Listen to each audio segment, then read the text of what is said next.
Good morning, good afternoon, and welcome to today's CMSWire webinar titled Translating CX Value into the C-Suites Language. My name is Alec. I'm media and events producer here at CMSWire, and welcome and thank you for taking your time out of your day and joining us today. Here's a really loose overview. Don't hold me to these numbers. They can change as the conversation flows, but my introduction won't take 5 minutes. It'll only take about 2. At any point during today's presentation, if you have a question for our guests, please don't hesitate to submit that. Just type that question in the Ask a Question tab below our webcams right now. We'll be keeping track of those in the background, and we'll have some time for questions if towards the end of today's webinar. So please, at any point, don't hesitate to submit your question. If, and knock on wood, you don't need this, but if you run into any tech issues, please chat me there in the Ask Questions tab, and I'll work with you directly to resolve the issues that you're facing. So hopefully that doesn't happen, but just in case it does, I'll be here to help if you need me. There's also an audience chat where you can chat with your fellow attendees today. That's also below our webcams. Just click in there and let us know where you're joining from. I'm producing today's show from the far southwest suburbs of Chicago. We're actually getting into some 50-degree weather. It won't last long. We're set for about a foot of snow on Thursday, but spring's coming. It's almost here. I just got to keep telling myself that. You can find out some information about the Uber Eats promotion. If you have any questions about that, though, the tab at the top above these slides should answer those questions for you. But you can always reach me in that Ask a Question box as well. Here's a little bit about CMSWire. If you are here, you probably know who we are. But if you don't, we were founded in 2003. We cover 3 primary topic areas, and that's the digital customer experience, the digital workplace, and information management. You can find out more about us and read some of our great content at cmswire.com. Register for future webinars as well. All right, I want to take some time to thank today's sponsors over at InMoment. InMoment improves experiences, and that's why they exist. Their mission is to help their clients improve experiences at the intersection of value where customer, employee, and business needs comes together. So it's been an absolute pleasure working with the team over there throughout the process of planning today's webinar. So again, thanks to InMoment. We really appreciate their support here at CMSWire. All right, my guest that you can see here on my screen. If you've been to a bunch of our webinars, you probably recognize one of them, and that's Erika Heald. Erika is the founder of Erika Heald Consulting. And then with Erika, we have Eric Smuda, the principal of CX strategy and enablement at InMoment. So I'm very happy to have both these guests with me, but I'm going to pull slides from you all now. And Erika, go ahead and take it away. Fantastic. So let's get into this really quickly. We all know if you've spent any time in customer success or customer experience, there's always this big disconnect between what you're trying to do and what your C-suite wants from you. You sit down in those meetings and you try to start talking about what's happening within your organization. You're talking about all the fantastic incremental process improvements that you're working on, running through those KPIs like customer effort score, NPS, CSAT. You're making sure that your agents understand, hey, you've got to do better. You've got to do this faster. We're going to pay you more if you hit these numbers. And you go in and you present to the board, and guess what? They don't care. It's horrible. It's really deflating, and it happens all the time. It's not something that's, an occasional thing. So Eric, talk to us about why does that happen? Why is it that as CX folks, we're talking about all of these metrics that are so important, but we go in and the C-suite's like, please go back to the kiddie table. Yeah, I'm laughing as you talk about that, Erika, because definitely been there, done that. And what I learned along the way is we're not speaking the same language, right? Executives are speaking in terms of dollars, growth rates, profitability. And in CX, or customer success, we're talking about the things you mentioned, right? Customer effort score, OSAT, NPS. And when we as CX individuals, CX practitioners are not doing a good job of translating the two for our executive teams. So, the things that we're measuring, we've got to figure out how to, A, align it to their metrics, and B, really speak their language. It's not about improving NPS. It's about what does improving NPS do for your bottom line. 100%. And it's also just about what is the cost of not improving NPS? Like, why should they care? What bad thing is going to happen? What liability is going to show up on the balance sheet? Yeah, exactly. I know we've got story time later, and I've lived a couple of those very recently here locally where I am in Southwest Florida, and it's like, we sub-optimize the present and shortchange the future for that. So, and that's really a great kind of lead into our next point, right? Executives want to know, what are we doing for lifetime value? What are we doing to boost profitability? What are we doing to help not just the current quarter, but the next year and the next 3 to 5 years? So, to your point, what's the cost of not improving customer experience? Attrition, the leaky bucket, right? We all talk about the leaky bucket all the time. So, Yeah. How do you use CX to plug that, right? Totally. And not to mention negative goodwill. Even if you're not looking to make a financial exit, you still need to be aware that if you have negative goodwill because your brand is being ruined by a terrible customer experience, you've absolutely got to fix that. Yeah, especially in this day and age with social media, right? It used to be, hey, one customer told 10 people or 12 people or 15 or whatever the statistic was. Now they tell hundreds and thousands at a time. And so, yeah, negative goodwill is a lot more important today than it ever has been. Totally. So I guess, that really leaves it up to the customer experience folks then to take a look at all those things we can measure, those metrics, and figure out which ones actually matter and how can you redefine those KPIs. So yeah, you're still tracking those metrics, the things that you can see, touch, and feel, but you're presenting them to the C-suite in a way that equates them to the dollar values that they influence. And I know you guys have a really interesting approach to that. So I was hoping you could kind of walk us through your Solve for X approach. Yeah, thanks, Erika.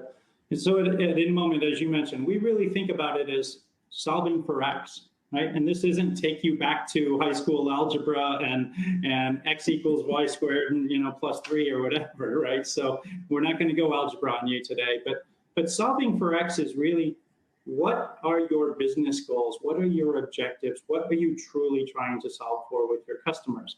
And we tend to, so that we're speaking that executive language and the dollars that we talked about earlier, we tend to put those into 4 categories.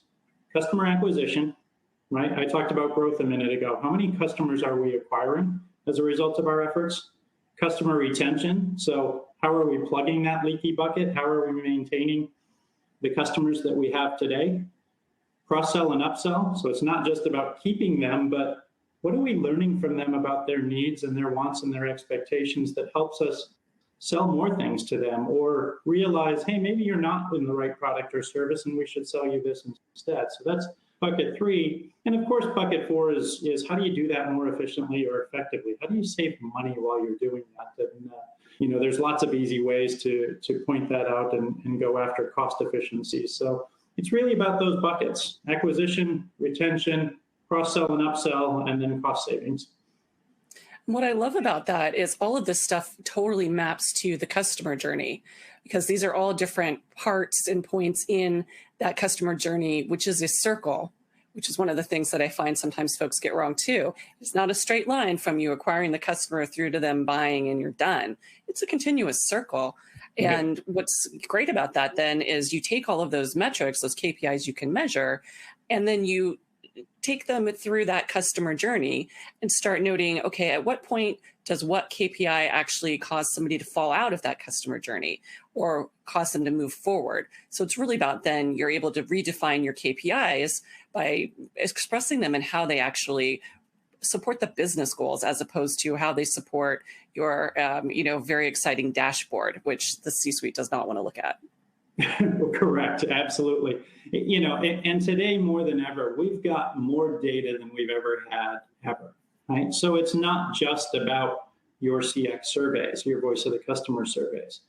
We've got behavioral data. We've got transactional data. We've got financial data. We've got customer profile data. How can we use all of that data? How can we predict based on the behaviors that we see, what's the next action that a customer is likely to take? How do we predict what our response should be? How do we educate our front line on what's the next best possible action to take or the next best offer to make to keep customers and to grow customers? So, but I think the challenge is so many times our CX programs just get stuck in analysis, right? Analysis paralysis. There's so much data. Yeah. What do I do with this? Right. And if you don't have AI to parse through it, I mean, a human being cannot possibly look at every single data point across a call center, across, a day, let alone a quarter or a year. It's just way too much. Yeah, 100%. There's way too much data out there. You can hire all the data analysts in the world and they're not going to get there. But more importantly, it's about what are you doing with that data? What are you learning and what actions are you taking? At InMoment, we've got this continuous improvement framework, and I love that you described it as a circle earlier, because that's really the way we think about it. And it starts with what's the desired outcome? How do you design your customer experience? What are you trying to achieve in your customer experience? Phase 2 is about listen. So all the different ways we can listen to our customers, surveys, call centers, websites, you name it. Big companies are like a block of Swiss cheese, and customers will find a way to get into the hole and leave you feedback if you're listening. The third stage is about understand and marrying all of that data together. And 4 and 5 are really about transformation and realization. How do you get to that ROI? But too many CX programs out there are get stuck in that understand stage and that data paralysis that we were talking about. And it's really about what are you learning, what are you doing, and what are the outcomes that you get from making those transformations? So important. Yeah. So what are some, I'm sorry, go ahead. No, go ahead. When you're at that point, when you have all of that data and you're trying to churn through it and you don't, it's just so terrible because people then get so fixated on those numbers and they drive so hard and they manage people against those numbers and those KPIs.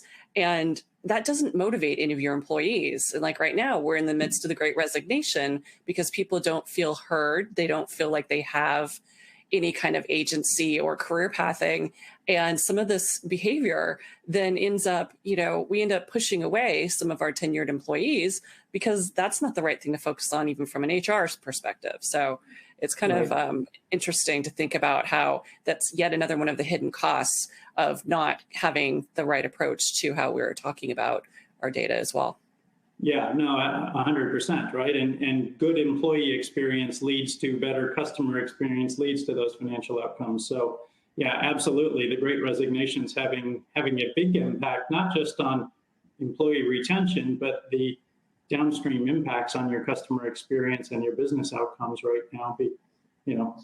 Higher costs in terms of having to recruit, having to onboard new people, the learning and the historical knowledge that walked out the building, as well as, look, everybody with frontline, whether it's retail, restaurants, everywhere you go these days, everybody's hiring, everybody's short-staffed, and that's having a material impact on people's customer experience. So absolutely true. Totally. You referenced this mountain of data, and I had a client tell me yesterday, oh, we have a monthly meeting that lasts 4 hours and we go through 180 pages of data. And I thought to myself, you That's do horrifying. that, I do this, right? And just who wants to sit through that, right? Nobody. That's who can mind-numbing. Focus on It's 4 so hours of mind-numbing. data? Right. And so that brings, a long-winded way of getting back to your question, how do you break through that? Storytelling, right? And you hear a lot about storytelling these days, but use customer verbatims. Better yet, capture images, capture videos, right?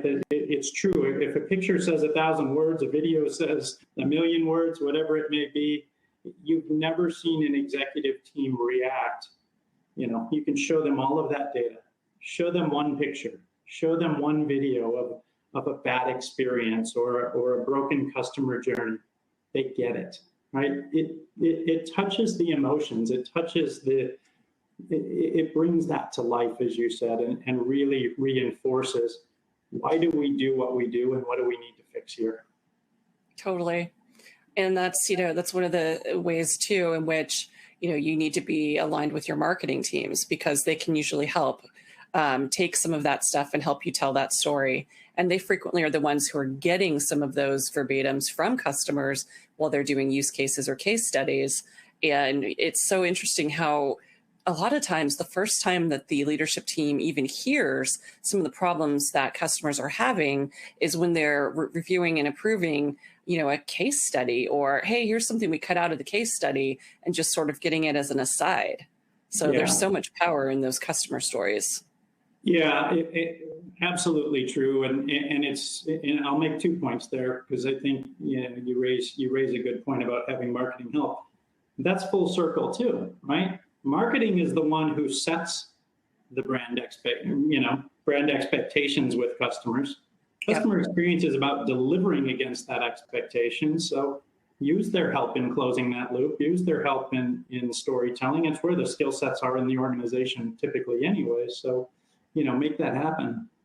Totally. The other thing you referenced that I'd love to touch on is, you said executives only see this in a case study, or only see this in a customer verbatim.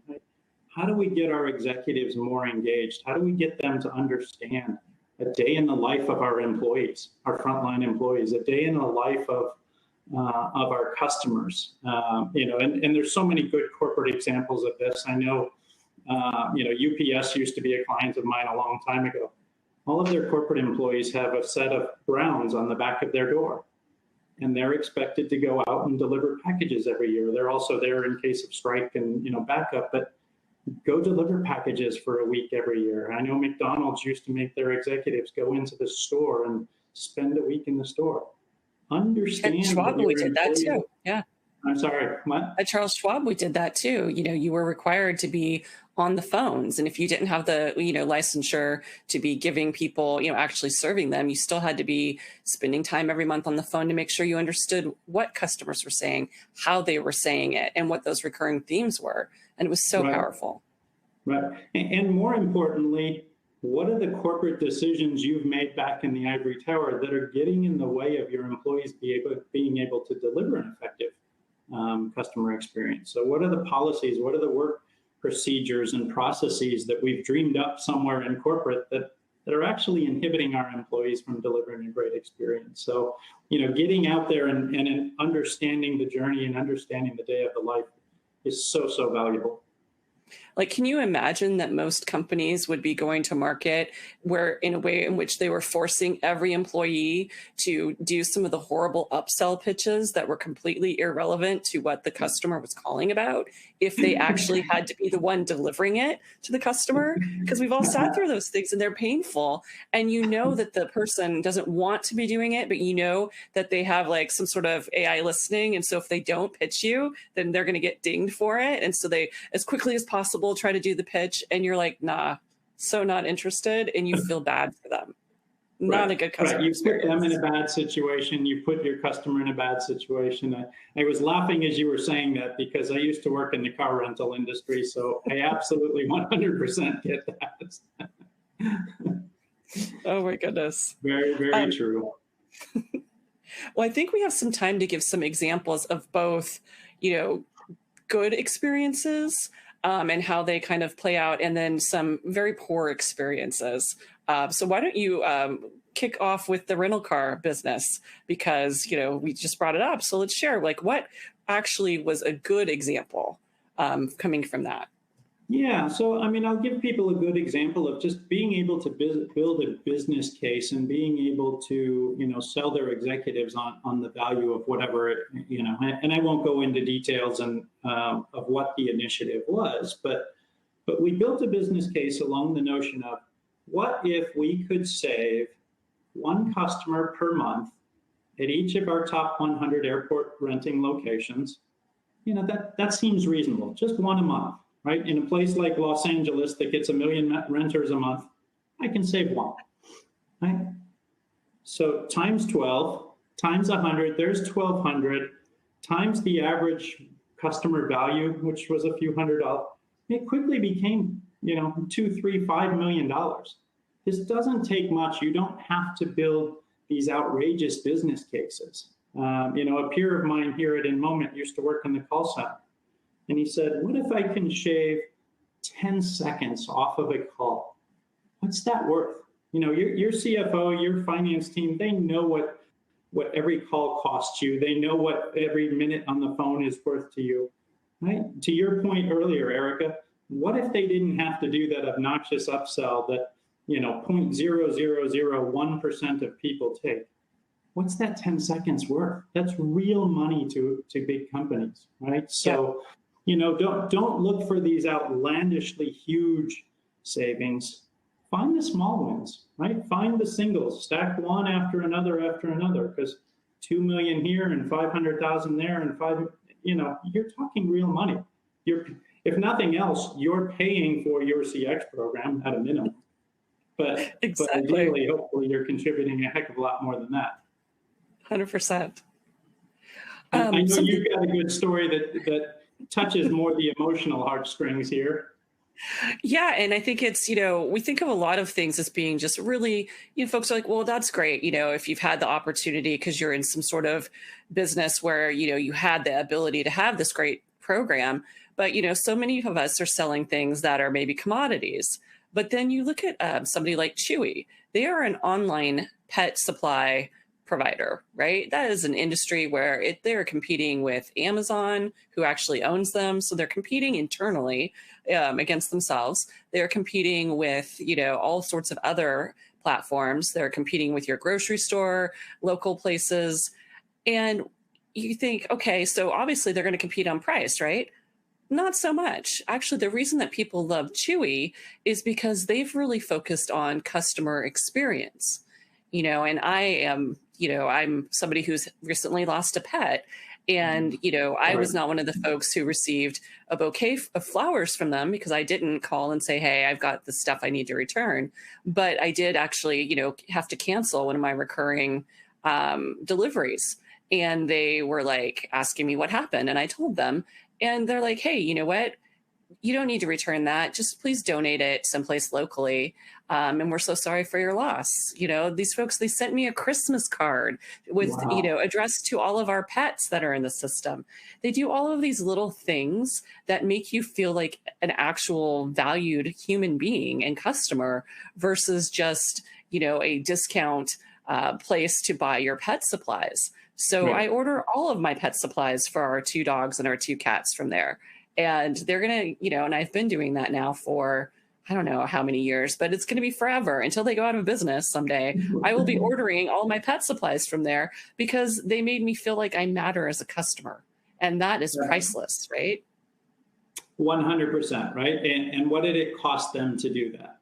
A little bit of empathy, which is free, right? Training your frontline people to have empathy and be human. And $1 or $1.50 for a Christmas card every year. You've spent thousands of dollars with them. The ROI is very, very clear there, right? Exactly. Just by making this a human relationship and having some empathy, it goes, that goes further than almost anything you can do monetarily. So true. Yeah. So true. I know we were going to talk about call centers, and I referenced that a little bit earlier by, hey, how can you shave time off a call and what does that save you? But I think in terms of, customer experience improvements, the call center is a gold mine of information, right? I mean, to me, every call into a call center is a broken customer experience somewhere else. Marketing didn't set the right expectations, or sales didn't sell it in a way that you understood what you were getting or you weren't getting, or the product failed or the service wasn't delivered. Whatever it is, every call into that call center is a broken customer experience somewhere else. And God bless the call center people, right? They're your last line of defense. They're your safety net. They're going to save a customer or they're not. But go meet with the head of the call center. Understand why people are calling and what can you fix upstream that prevents these calls from happening in the first place. How can you improve that customer experience up front so that call never happens? As I said earlier, your CFO or your finance team knows exactly what that call costs to the penny. Every call you save is an ROI back to the company. And, oh, by the way, a better customer experience. So there's retention benefits, there's upsell and cross-sell benefits, and there's cost savings. So it's not just a 1x, it could be a 2x, a 3x, a 4x. 100%. And it's so important to be able to quantify those positive impacts that you're having. But I think it's also really important to be able to, whenever something isn't properly resolved, to be able to show the C-suite that as well, because that's, to me, how you can make the case then to maybe get the investment in doing things a little bit differently, such as giving your agents a little bit more leeway or a bigger budget to make things right for customers. Right, right. And you're spot on there. What you see going on in the contact center space right now is, how can I move this to self-serve? How can I save money on this? How can I eliminate that call from ever happening in the first place? Right? But we don't Exactly. Look, chatbots are great and artificial intelligence is wonderful, but how can you prevent the need for that ever happening in the first place? Exactly. Right? And a lot of that's about making sure you don't have those internal silos in the first place. And I know I have an example of that. And I think you have some examples too of just situations where companies and their bad internal processes or their org structure really gets in the way of delivering the experience that they should. They are instead delivering really broken experiences. Yeah, absolutely. And I know you've got a great story here in a minute, but you're speaking my language there in terms of how companies are organized. Because, here in the US, one of the things, doesn't matter who you are, what company, how big you are, how small you are, we organize ourselves in silos, right? Here's marketing, here's sales, here's operations, here's HR, here's finance, here's on and on and on and on. Customers don't care about any of that. Customer experience is the ribbon that crosses all those silos. So how do you get organized in a way that makes sure there's clean handoffs from one to the other? Marketing set the expectations, sales sold that expectations, operations, ideally exceeded, but at least met that expectation. So how do you get organized and share data and share information about customers in a way that ensures clean handoffs, nothing's falling in the crack, there's shared accountability, there's shared visibility. So, we spend a lot of time talking with our clients about how are you organized to take action on what you're collecting from customers. And it's not the traditional silos. Totally. And it's also not waiting to have those collaborative efforts for case swarming after the customer has a problem. Well, that's certainly better than, putting one person, in charge of, thousands of dollars of customer lifetime value. Still, it'd be better if you got all those people together well before the customer had a problem to figure out how to improve the process in the first place. 100%. Yeah. I know you've got a great story from one of our hardware or home improvement stores here regarding this, so please share.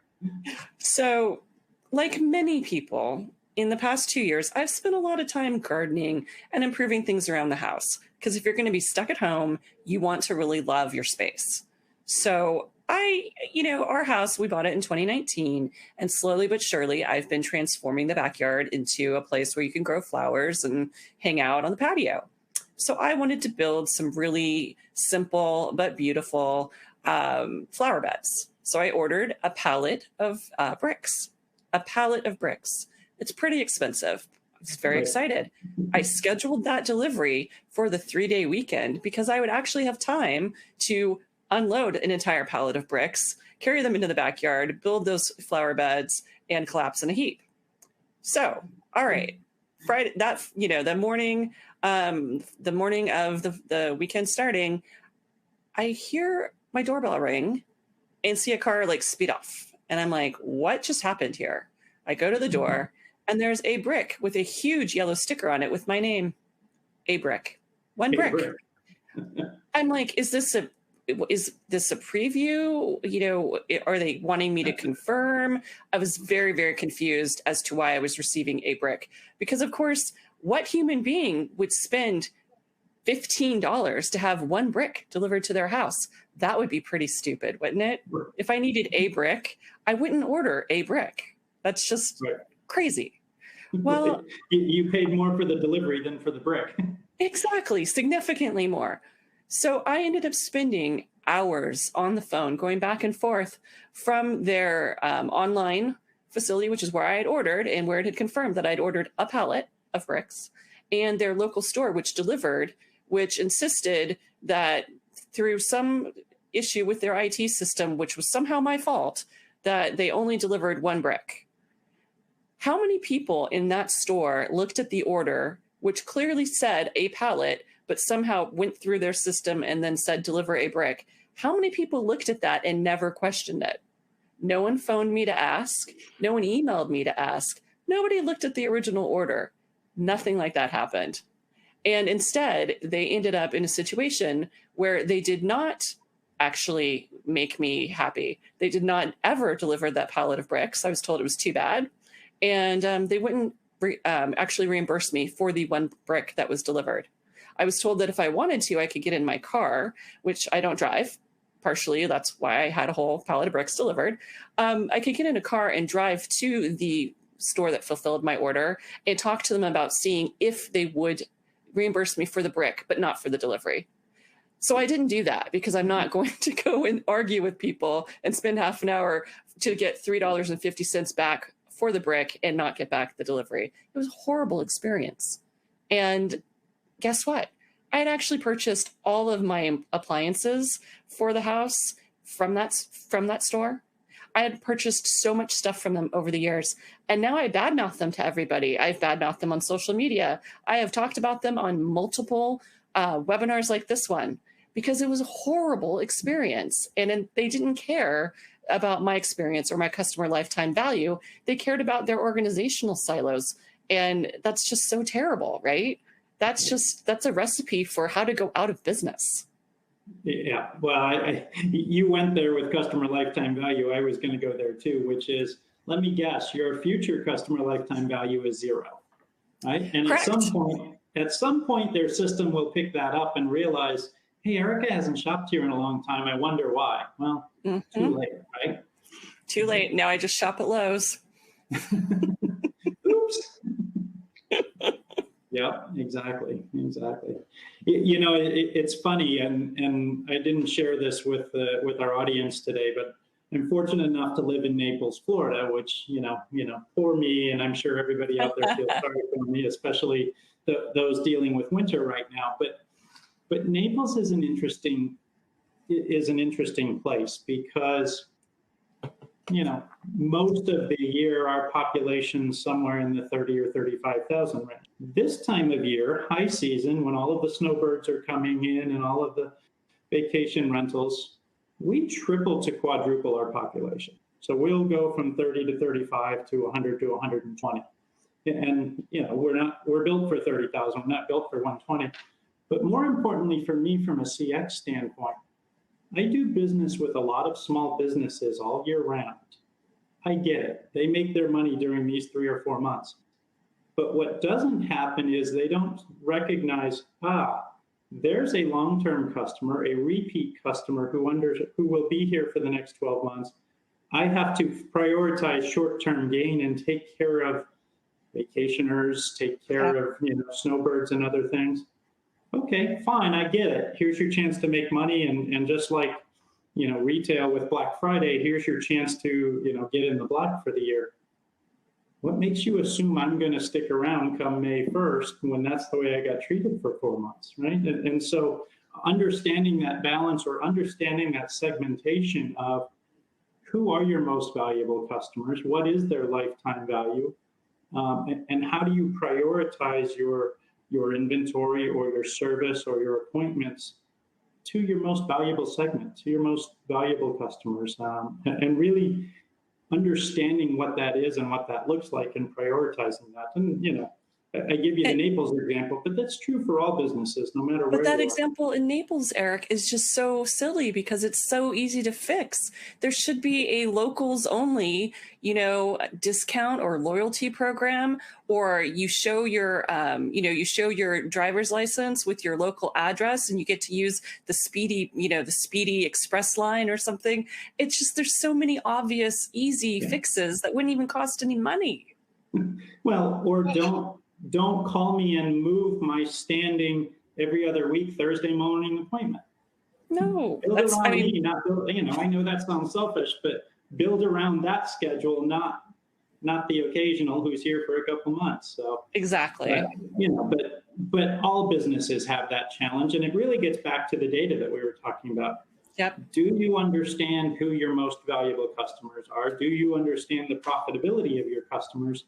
And can you act, can you share that information with your front lines, and can you act accordingly on that data?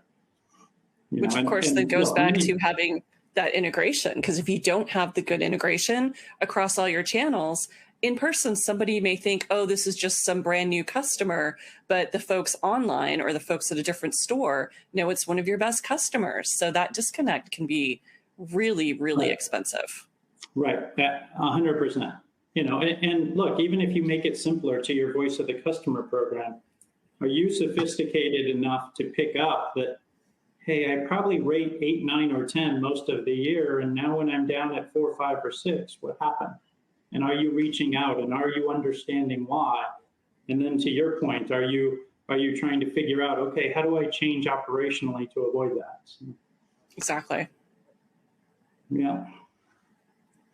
Well, I think we have some time left for some Q&A, but is there anything else you wanted to share with the audience before we pass it back to Alec?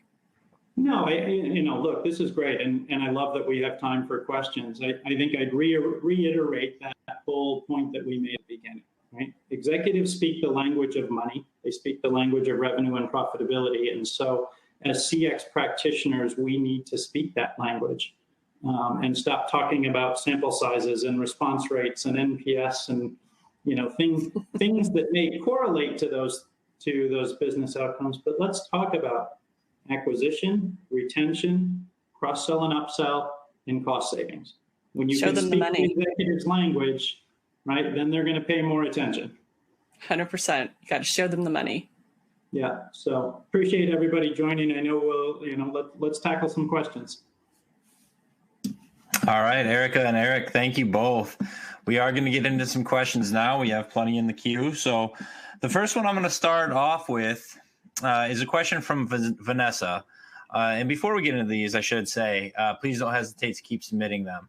We do have some time. So I'm going to tee this up to you first, Erika. The question comes from Vanessa, and the question is, are there any downfalls possibly to trying to use the C-Suites language? You think maybe, oh, no, of course not. There aren't any. But you know what? There are two potential downfalls. One is that you think you know what some of these terms mean, and you don't. So I think being really clear to make sure you have the same definitions is very, very important. Because if you come in and you misstate or misrepresent your data to the C-suite, you're never going to live it down, and then you're not going to get a seat at the table moving forward. And then the other thing is, when you're talking with your employees, if you're using the C-Suites language, but you've never taken the time to walk them through how the company makes business, how the company makes money, how they actually contribute to the business, if you're just talking to them about the dollars and cents, they can start to feel really kind of disconnected from their job and how they're actually contributing. So I'd say those are the only two areas I could think of. Yeah, I think those are great points, Erika, especially the one about helping the frontline employee understand how their job, how their actions, how their behaviors really links back to those metrics. But ultimately, to your point about not understanding the language or misusing it, learn the language, right? Treat it like a foreign country, but learn the language, because the more you can speak the executive's language, the more valuable you are to them. All right. Thank you both. Let's see here. I'm going to go to this next one from Vasanth, and I apologize if I mispronounce your name. This is a question that I always get. It's about calculating ROI. The question is, what are the best ways to calculate ROI and or convey that the customer experience improvements as a metric to drive prioritization of the CX efforts? So what are the best ways to calculate ROI to show that the customer experience improvements should be prioritized, essentially? And I'll send that one to you first, Eric. Great. Yeah, I love this question because, we talked about governance earlier or org structure around how do you manage customer experience. And this really becomes step two. Once you've figured out how to get organized around it, how do you prioritize what to work on? There's millions of things, right? There's low-hanging fruit, there's bigger long-term things, and you kind of actually have to balance both, but it gets back to the things that we were talking about earlier, right? How can you tie it back to, I gained more customers, I stopped us from losing more customers, and what's a customer worth? I can show that we've sold more to existing customers, cross-selling and upselling, or I can show that we've saved money, right? Whether that's in the call center, whether that's through, Six Sigma improvement efforts, and we've shaved time off of a process, or we've improved operating efficiency.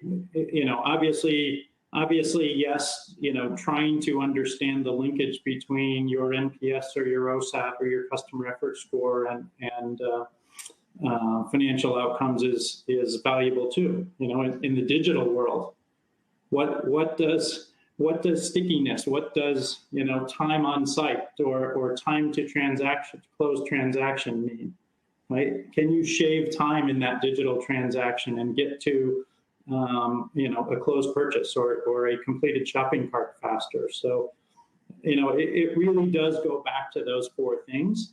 And look, some of this is an estimate, right? I mean, especially as you're trying to think about prioritizing CX efforts, some of it's an effort, an estimate. Get your finance team involved. They're the ones that can sign off and say, yes, you're making reasonable assumptions, or you're making conservative assumptions. We're willing to sign off on this. Get them involved, because when your CFO is involved, or the people that work for your CFO are involved, that stamp of approval goes a long way when you're trying to prioritize things.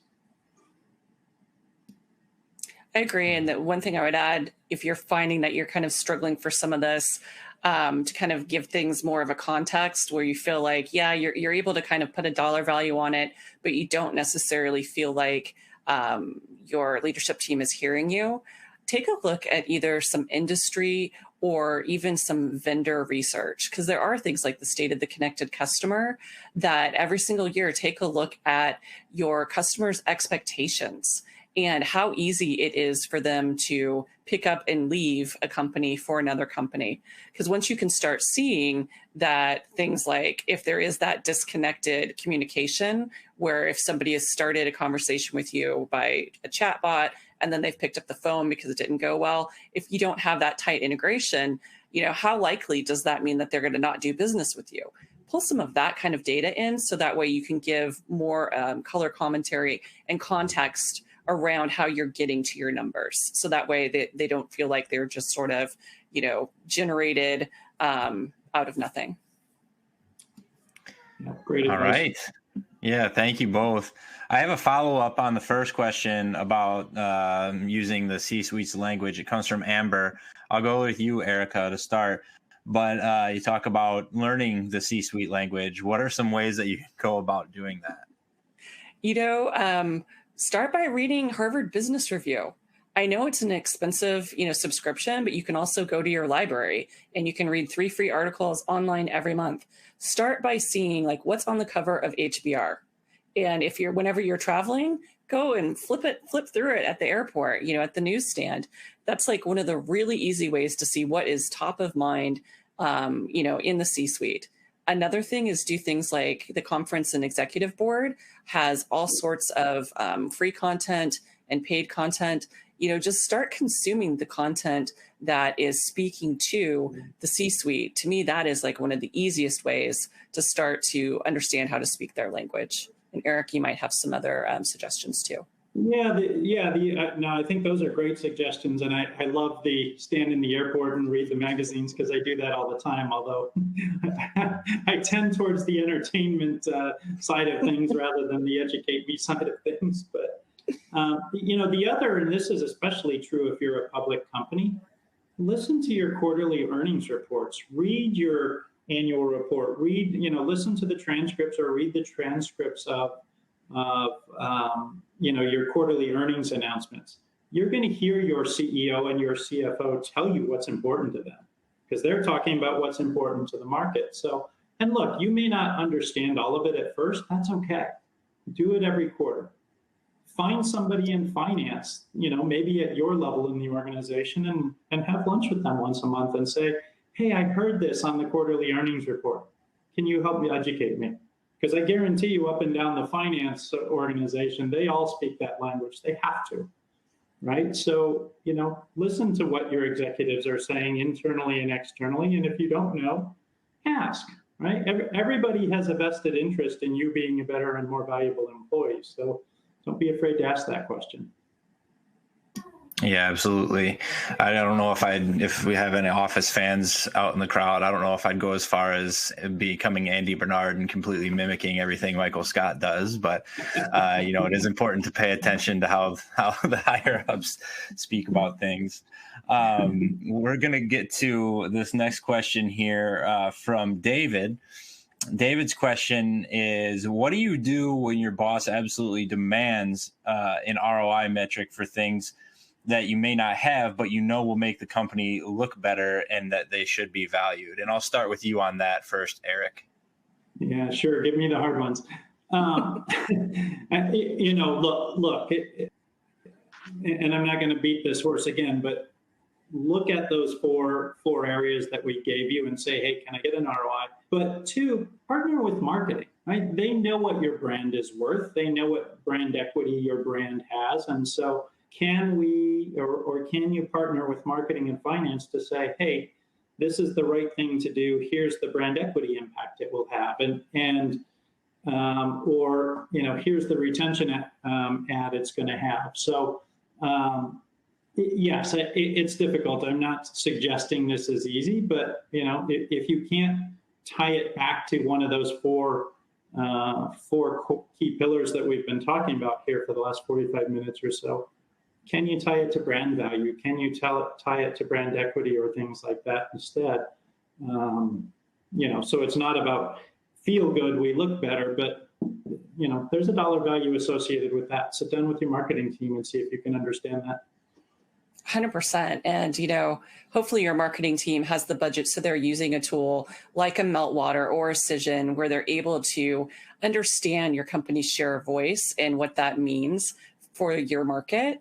And then you can also, if you really do get stuck and you have that thing that you're doing that is different from what all the competitors are doing, and as a result, it feels really intangible and hard to put a price on it, do some paid market research. Go out there and actually survey your ideal customers, survey your actual customers, get the hard data that way, and then assign a dollar value to it. And honestly, if you have a boss who knows that you have no way of getting a data point and still pushing you for it, that's also when you need to have a conversation and say, is this important enough that we want to actually spend some money to quantify this? Or is it something where we need to take a leap of faith? Because sometimes you do, even if it's scary, sometimes you do have to call your boss on some of these things and say, that would be fantastic to know. I would love to know that too. Can we find that out together, or can we let it go? Because sometimes we do have to let it go. Great advice. All right. Absolutely. This next question, and I think I kind of have an idea of the answer, and I think that would be that it depends, but this comes from Jason. And I'll start with you on it, Erika. But Jason's question is, what's the single most important metric to demonstrate a positive CX to executives? So I knew this topic was going to be, we get these questions all the time on almost every webinar. Is like, how do I get my boss to buy into this? So Jason's asking, what's the single most important metric to demonstrate positive CX to your executives? Yeah, everyone hates it depends, but literally your CX program has to be going back to whatever your company's goals are. And not every company's goals are growth. Some companies have, a goal of, hey, we want to go public. We want to, sell the business. We want to expand, aggressively in, a specific market. We can't, just say, oh, there's one metric to rule them all.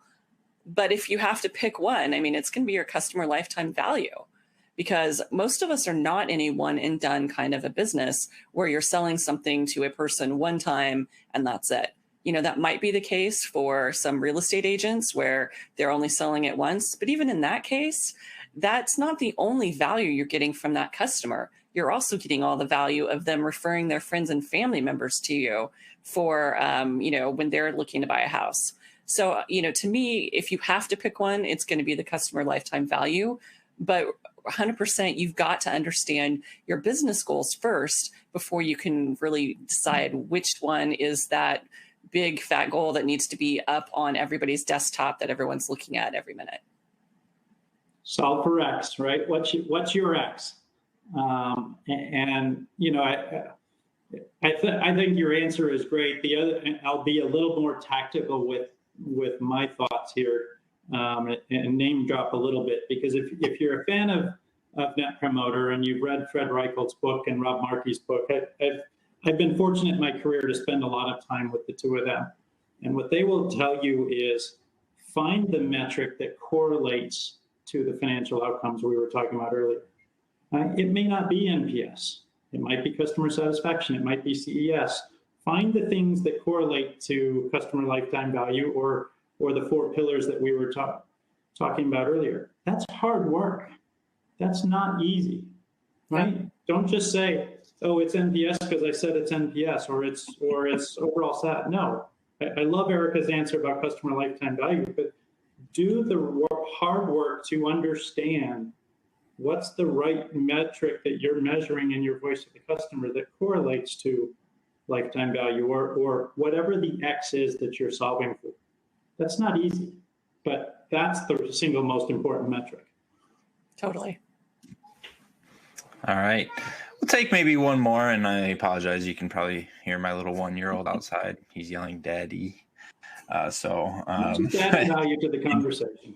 Yeah, he thinks we can so. all relate.